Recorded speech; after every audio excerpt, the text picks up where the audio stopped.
یا ایها الذین آمنوا کونوا قوامین لله.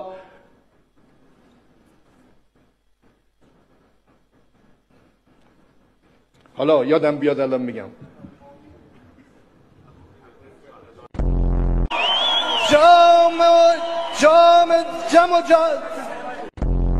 ترامپ میاد اعلام میکنه که من میخوام بیایم گفتگو کنیم. آمریکا تا ما رو همه چیز رو از ما نگیره، دست از ما نمیزنه. اینا تازه ما وضعمون خیلی خوبه. تو خوابم من نمیدیدم مثلا یه روزی اینقدر حقوق به من بدن که دارن میدن. اما اون چیزی که باید از رو کاغذ بخونم، چون من وقتی از رو کاغذ میخونم خدا وکیلی خودم خرابش میکنم. حالا به اصطلاح آقای